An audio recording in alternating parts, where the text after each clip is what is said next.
Hi guys, Jess here, aka Jess on the Move, and today I'm going to be doing something a little different. Normally I do challenges or read out stories and stuff, but I'm going to start this new thing where I advise people, mostly on things that I've been through myself. But if you want to suggest something or whatever, then message me or tweet me or something, and I will do my best to research it and try and help you with it. And this is really dark in here, so I'm going to... better. So today's topic is self-harm. It is something that I've been through myself. It's something that I've known a lot of people to go through as well. And this basically came about by me doing a little bit of research on YouTube as well as Google, and finding some videos that I wasn't too impressed existed.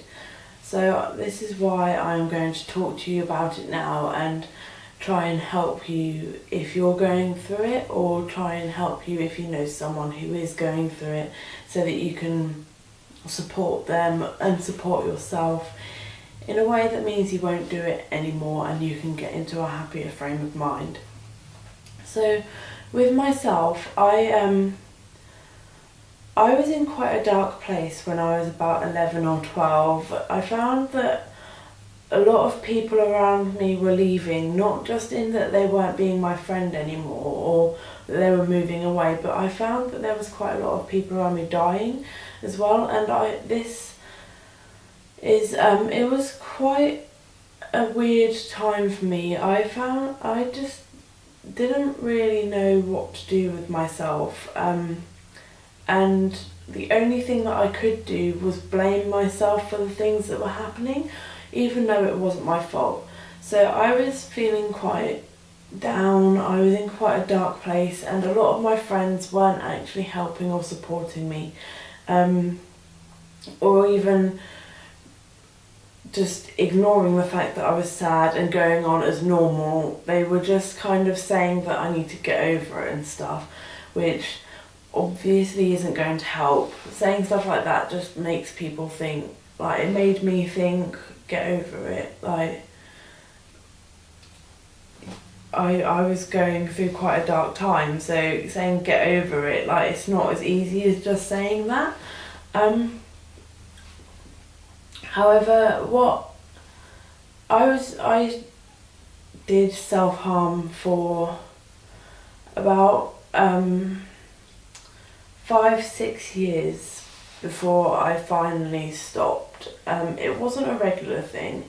I did try and stop occasionally through that, and it would just be sort of a week where I'd feel particularly dark or down or unhappy, and I wouldn't know how to express that sadness and just darkness that I felt inside in words. So I would express it on my skin, but I wouldn't say that I was doing it for attention, because I would hide it and lie about why I was doing it. I wouldn't tell people the true reason as to how I got these cuts, and frankly people believed some of the lies that I said, which I'm quite surprised about. But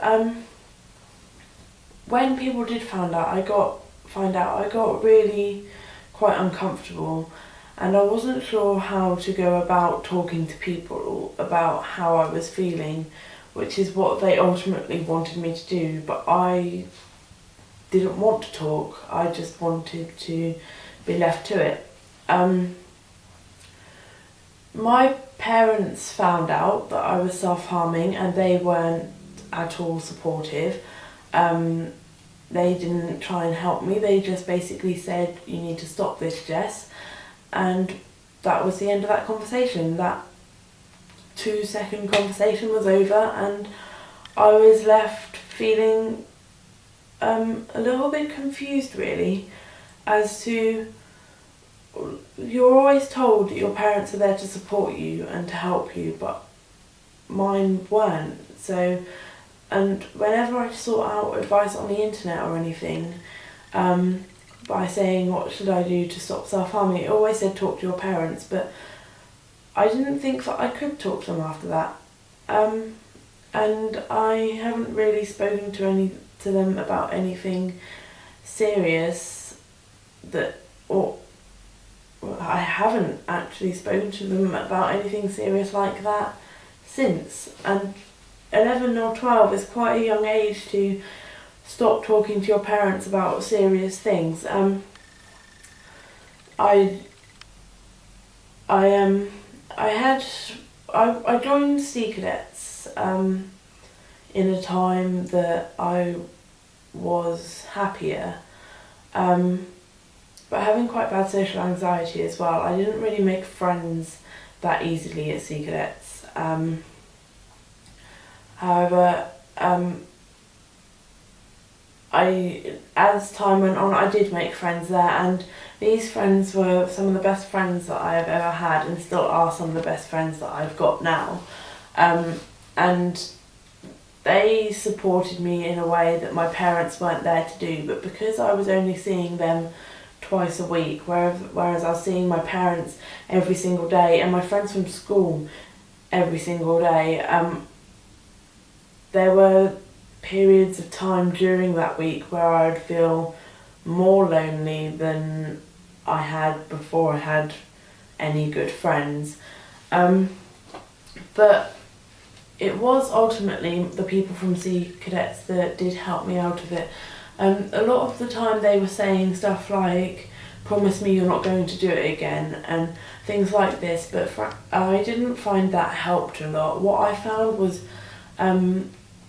one of my friends was doing like psychology kind of courses and stuff, and she spoke to me about it, and she basically said, well, don't do it for your friends, try and help yourself through it.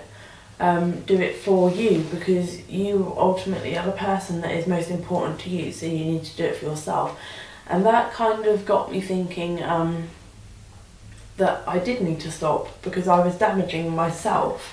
And if I wasn't, and like, it made me realise that actually I am ashamed of the scars on my skin, and that what I have done is not a good thing. And while it helped in the second, like, it helped in that split second after causing the harm, it didn't help afterwards, and it just made me feel worse about myself. One of the videos that I watched that I wasn't particularly happy with, the person said that it's mostly white girls who feel like their problems are more important than anyone else's problems, and I disagree with that. It's not about the situation that you're in, it's about how you're feeling inside, and if you feel like the only way to express the feeling inside is through harming yourself, then that's a problem. That's not something that should be going on. And I also disagreed that it was mostly white girls. There were a lot of boys out there that I've known to cause harm to themselves, if in different ways. Like, I know a lot of people who punch walls, who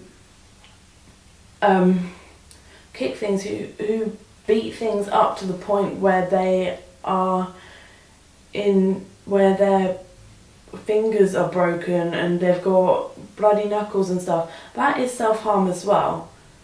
Just because you're not like cutting yourself and you're just beating things up, it's also self-harm, and that is the problem.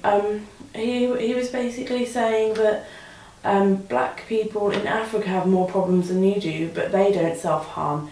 But the point is that that there is probably people in that kind of situation that do self-harm.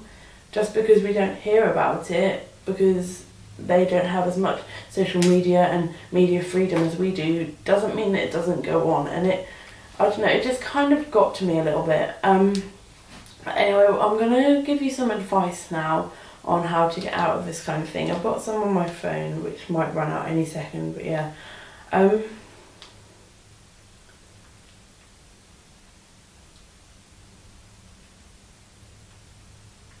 So it says, I've written down get help by reaching out. this, just because my parents weren't there for me, it doesn't mean that your parents aren't there for you. So at least try, and if that doesn't help, then go to a stranger, like a therapist or a counsellor or something like that. Go and talk to them instead, and or even like your siblings or grandparents or a friend, like just someone. Just go and talk to them, even if you don't specifically say that I am harming myself in a way that is not healthy at all, and I'm kind of scared that it's going to get worse. Even if you don't particularly say that, just tell them I'm sad, or can we meet up and go to the cinema or something. Just do things with your friends and say yes to things, because I found that I was getting quite closed off when I was in this dark stage of my life. I wouldn't go to parties, I wouldn't go to sleepovers, I would just sit at home in my room and not really do anything, which is not healthy, because then your friends close off from you as well, because you're not around them as much and you don't hang out with them as much. So if you try and say yes to things and go to things, and you'll find that you're enjoying life a lot more. I sound really patronising, I'm really sorry, I'm not trying to be at all. I just closed the thing that I had it on. But also, I did find that what helped was drawing on my skin instead of cutting it. So getting a pen or something and just drawing on it. I did become a Christian for a little while, but that, I don't know, I stopped that because it made me feel worse. But I guess practicing, it did help. I was a Christian, but called myself a Christian. I wasn't really a very good one, for about a year, between the ages of 14 and 15. And during that year it did help, but then things started getting worse at home and stuff, and that's when it didn't really feel like it was doing much anymore.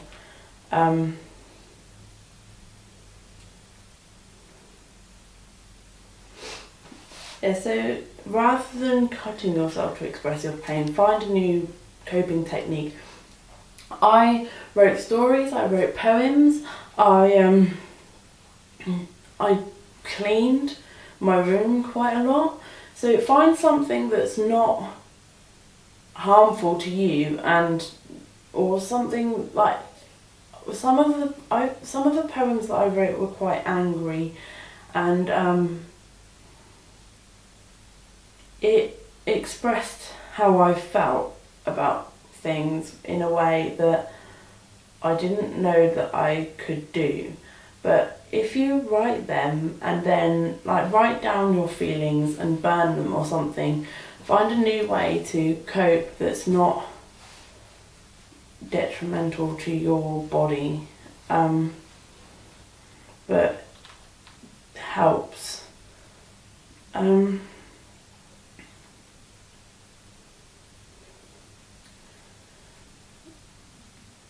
But if you there's different reasons for self-harming. So I did it to express the kind of anger that I was in, and the emotions I felt, but you can do it for all sorts of reasons. So find if you're doing it to calm yourself, or if you're doing it to disconnect from everyone else, or if you're doing it to express the pain that you feel inside on your outside, find something that kind of relates to why you're doing it. So find out, try and realise why you're doing it, and then find an activity that has the same effect but isn't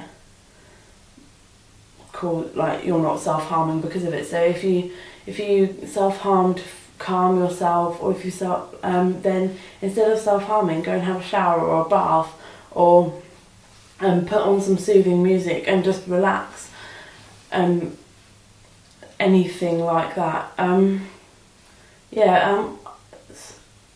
if you're a friend who knows someone who's self-harming, then I found that talking about self-harm to anyone was uncomfortable, and I'm pretty sure that's the same with quite a lot of people who do self-harm. So if you're a friend, don't try and get this person to talk about what they're feeling if they don't want to. It doesn't really help a lot.